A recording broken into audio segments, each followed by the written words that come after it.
This video is brought to you by Miniature Market. Thousands of board games, discounted prices, miniaturemarket.com.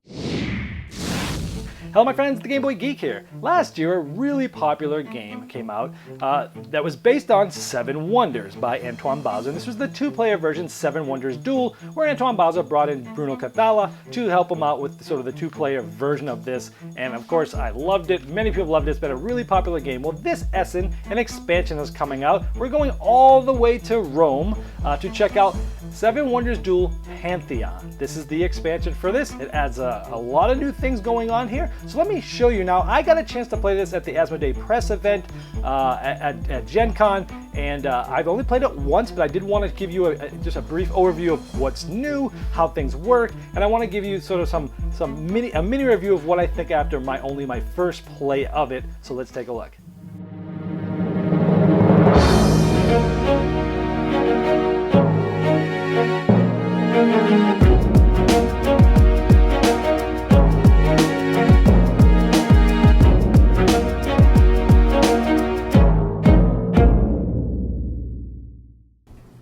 Well, here's all the components that come with Seven Wonders Duel Pantheon's expansion. Well, we have a board here. That's the Pantheon board. And on those board will go what's called Divinity cards of different types. There's some that you see up here, and there's some more that you'll see down here. There's new tokens. There's mythology tokens. There's some more progress tokens that you're familiar with.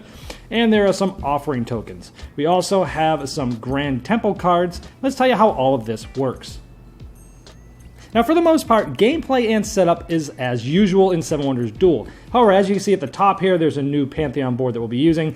And in setup, let's see, first round, in specific cards, you'll notice there's these mythology tokens. Now, these are placed all face down randomly. Then once they're all there, they're faced up. And in the game, as you start to take some of these cards, like usual, if both of these cards are taken, it reveals this card, and then that card would usually be flipped over, and the other player is going to have something to do there. Now, if you're the person that revealed this card by taking the last one that was on top of it, you actually get to take this token and do something cool with it now. Now, those mythology tokens look like these ones around here. You'll see the colors, you'll see the symbols, and each of those correspond with these new Divinity cards. So once you get these tokens, you will take some Divinity cards of the same type. So let's take a look at those. So here you see those Divinity cards having the different colors and logos of the same ones of those tokens. So again, once someone takes one of those tokens because they revealed the card, there's a deck of each of these. They're in their own shuffled deck. So there's 5 different decks, and they're different types of sort of mythology. So the red ones, as you can imagine, are the military ones. The green ones have to do with science. The blue ones do with civilian, and the yellow's commercial and money usually. So different things there. Each of these decks are separate. There's 3 cards of each of these. And when you take a token of a specific type, you take the top 2 cards of those, look at them, you get to pick one of them, you put the other one on top. What do you get to do with that card you take? Let's take a look. You get to place that card in any open slot that you see around this Pantheon board, and you get to put it face down so they don't know what you picked. Now, if you look at this closer, you'll see there's different gold amounts. On this side, we have 3 and 8, and on this side, we have 3 and 8, and then it kind of evens out in the middle. What this means is on the player on this side of the board, this one would only cost him 3 because there's an arrow pointing this way. But if the player on the other side wants to buy this card, they have to pay 8. So this player gets to decide where to put it. It'll be cheaper or more expensive for them or the opponent depending on where they play it. And just to depict this further, you'll see in this slot here, if for the player on the left, our cost would be 4 and our opponent's cost would be 7, and that's sort of how this board works. Now this continues to the end of the first age. Then all the cards that were placed get placed face up now so everyone can see which ones they are. Now also when setting up the second age, there's some new tokens placed on these specific cards. These are offering tokens. Let me talk about those in just a moment, but you'll notice that all these are placed face up, and then there's a special card face up called the Gate. It's in the only open slot because at the end of the first age, there will be 1, 2, 3, 4, 5 of these cards placed, and then there'll be one. This card is always one that goes in the empty slot. We'll talk about that in just a moment, but let's talk about these offering tokens as well. Now those offering tokens that we just showed, they get placed face down and then they're revealed randomly.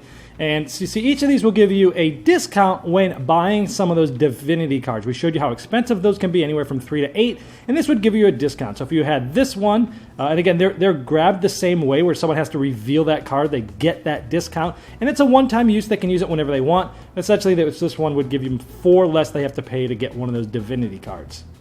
So how do you obtain those Divinity cards? Well, on your turn, before your turn, instead of doing anything else, essentially you can pay the amount that's required for you to get one of these, and you would take that divinity card, you'd put it in front of you, and you would activate it immediately. In this case, this player here, it's cost 5 for the player on the right here, but they had a 3 that was a discount from the offering tokens, and they had $2 that they paid, and so they get that there, and then they would activate this immediately. But we can talk about how these things activate and what they do now.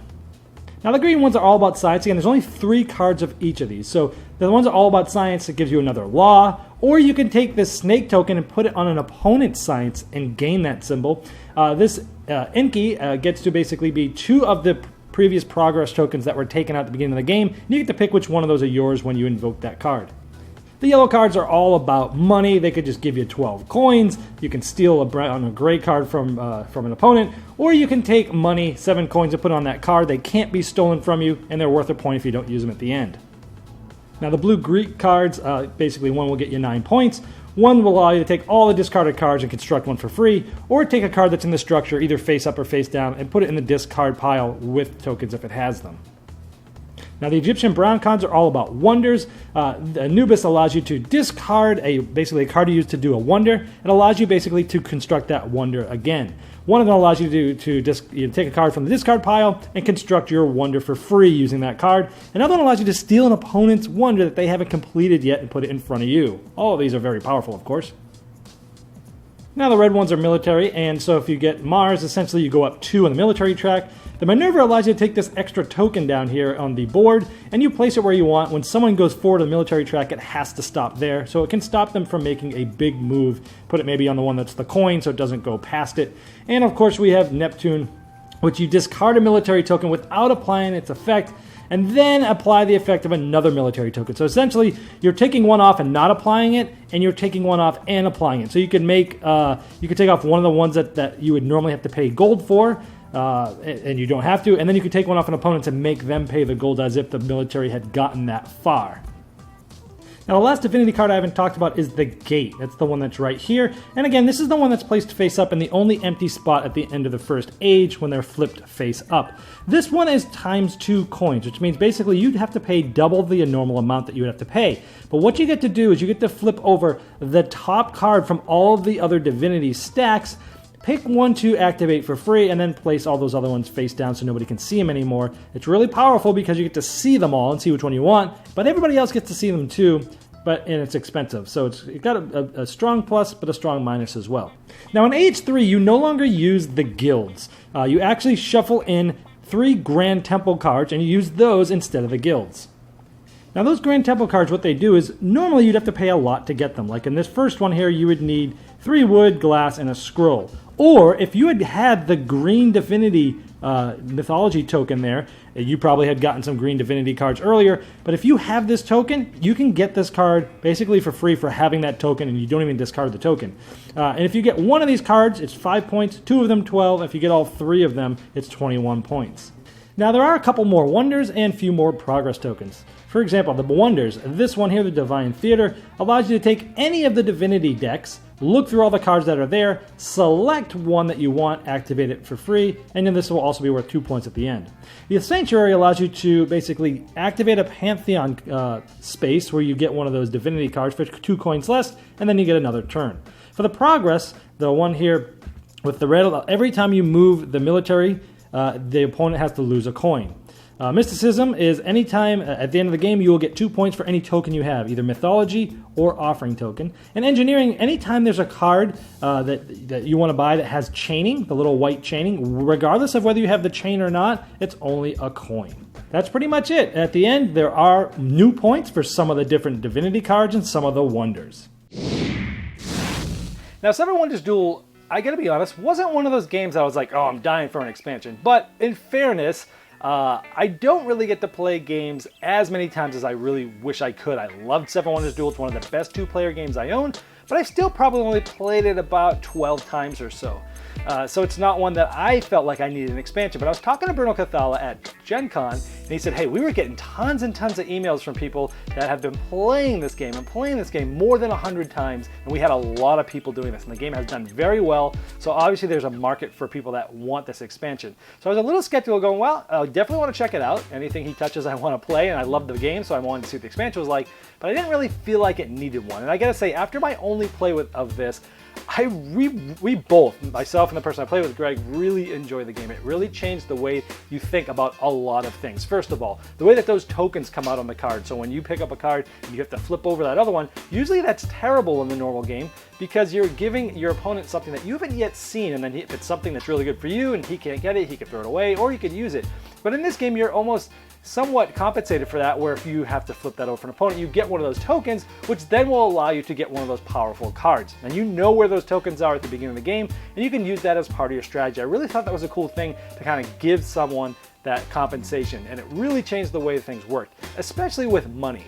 Money was, I always felt it was kind of tight in the game, but in this version, it really changes how you spend money and what you spend money on, because you're thinking about buying those cards and even getting those cards. Where do you put them? This one, what's he going for already this round? What do I think he's going to be going for? I want to put the cards that are very expensive for him that will help him towards me, so that he has to spend a lot of money, and vice versa. If I'm really going for military and I get the military one, I'm going to put it really close to me so it's cheap for me but really expensive for him. And it really does make you focus on your strategy, and I like that a lot. But it did make you change how you dealt with money. Of course, in the second round, when you take out those tokens, you're getting some of those discounts. So when someone flips over a card, instead of getting a token of one of those cards, you're getting a discount, and that helped with the money a little bit.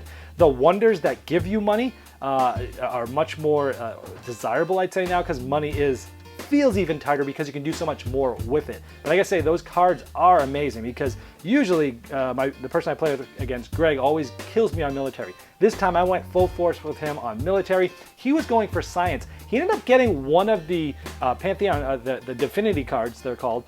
He ended up getting the green one that allowed him to put that snake token on one of my science symbols. He later on got the law symbol from one of the progress tokens, and I had him backed up against a wall with military. I was trying to go for those red Divinity cards towards the end. I didn't quite get the one I needed, and he was able to beat me in science, even though he was backed up against the wall. And we just went, wow. I mean, the game could have ended any minute there, and it just flipped over. Everyone was watching. So it was really cool. Lots to think about, and I liked also bringing those 3 cards instead of the guilds, because that will help you. It helps the people that got those tokens in the first round, because you don't even need all those things to get it. You don't need the woods and the bricks and all that to get those really powerful cards to get you a lot of points at the end of the game, because you have those tokens that you got in the first round when you had to flip over the cards. You got those tokens that helped you get some of those cards for free, and if you can get 3 of those, that's 20-something points. That's a lot. You get 2 of them, I think it's about 12 points. So that's big too. So overall, they added a little bit of complexity, new things going on, but it really did change the way you think. It changed the game, and it really opened it up for me. It's not one that I would ever play if someone hadn't played 7 Wonders Duel before, and I probably won't use it unless I'm playing with somebody who's played it a lot, just because I think the base game is that good and has that much replayability value anyway. But that's 7 Wonders Duel Pantheon. This video was sponsored by Miniature Market's Review Corner. The Review Corner features podcasts, video, and written game reviews by gamers for gamers. Miniature Market, the online gaming superstore. Thousands of board games, discounted prices. Check them out at miniaturemarket.com. I'd like to thank each and every one of you for backing me on Kickstarter, making this season become a reality. I'd like to especially thank those here that have backed me at the credit level.